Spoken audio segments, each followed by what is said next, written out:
Aloha friends, this is GaymerMonkey with a review of Watch Dogs for the PS4 from a gay man's perspective. Watch Dogs often gets compared to the Grand Theft Auto franchise. This is because, like GTA, it's an open world game where you basically run around and do whatever the hell you want. Although I have yet to find any prostitutes, I can see the similarities. Watch Dogs throws you into a world where you're able to hack just about anything and everything electronic within the city of Chicago. Phones, power boxes, steam pipes, and traffic lights can all be controlled from your tiny little phone. You start off the game going after someone who hurt your family pretty bad. And that's basically the story throughout the whole game. You messed up a job and got found out, and now someone wants you dead. Your family isn't up for it anymore. They just want to be left alone and want you to get out of the hacking and thieving business. Yet, like a jackass, you don't listen. The map of Chicago seems pretty decent in size, yet can't even compare to the map the size of GTA 5. You steal cars or take the train to get from spot to spot. Did I mention you could also hack the train? And the more cars you steal, the more you unlock for call-in transportation. Muscle cars, shitty cars, trucks, motorcycles, and boats are all at your disposal to get around town. The missions are pretty straightforward. You have to hack into something every mission, with lots of bullet fights and stealth in between. Although the game is open world, it often feels pretty linear. You know everything to do in the city right when you unlock a tower, which feels extremely familiar if you've ever played the Assassin's Creed games. It shows you side missions and side games right away, which is awesome if you want that break. The side missions and side games are really fun. There's a thing called a digital trip, which is basically you taking an electronic drug. It induces you into a state where you're out of this world. There are 4 different types of digital trips, all but one of them I found really cool. This flower one here is actually pretty decently hard.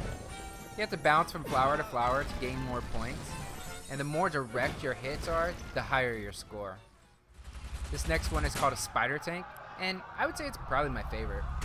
You take the role of this spider tank and really destroy anything you want, basically. Trains, cops, satellites, helicopters. You just go on killing rampage. It's really awesome. Madness here is actually pretty cool as well. It's a little tricky though. So you drive around in this hell car, and you run around these stupid businessmen who just happen to be hanging out in the middle of the street. It's actually pretty fun. Now the 4th one is called Alone, and this is the one I didn't find super fun. Basically there's these robot heads that walk around trying to find you. They're part of the big bad guy of the game, and they work to stop you from restoring power to the city. It, like the others, are difficult, yet to me just wasn't too fun. The cool thing about each of these trips is that you get skill points directly related to those trips and get to level up in a different way outside the main game. I found that pretty cool. There isn't any other reward to these minigames other than taking that break from the main game. They're worth trying just for the fun of it anyways. Here's a little bit of gameplay of a couple of side games that are also found throughout. Like most things in the game, they're fun, yet with difficulty. The cool thing is that your scores for all these games get totaled for your overall position against others throughout the world. There are many other side games and missions throughout as well that I just won't go too far into. Yet, they too add to the overall time that you may want to put into this game. I will let you know though, if you sit down for a game of poker, don't think they're going to go easy on you. It is a game of poker. They take a while to complete. There are also multiplayer missions that will randomly pop up throughout the game. I would say this is probably my favorite thing about Watch Dogs. Randomly hopping into someone else's world and trying to escape them while they throw police cars at you is extremely fun. And some people really know what they're doing, and they make it very difficult. Another multiplayer thing that will just randomly pop up is when other players are trying to hack you. These are difficult.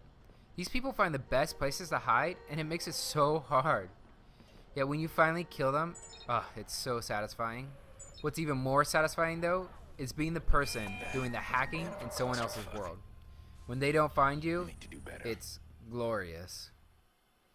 Now, let's talk about the gay within this game.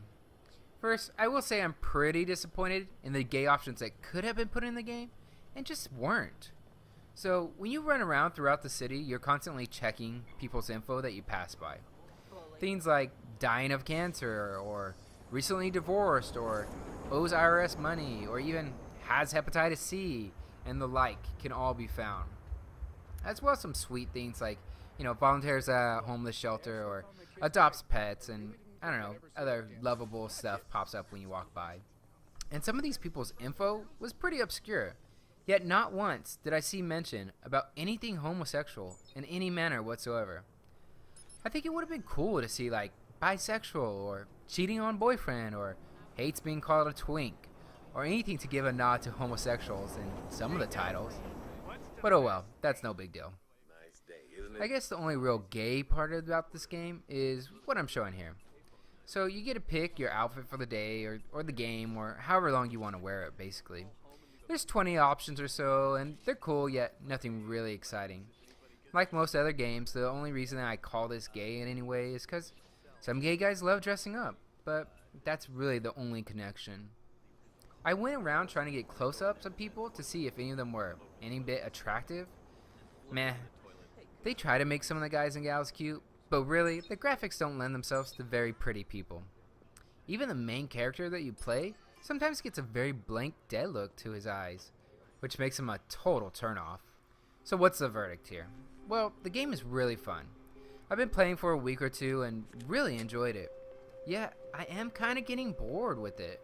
I still pop on here and there, yet the story really didn't catch me as one I felt that needed to be played out.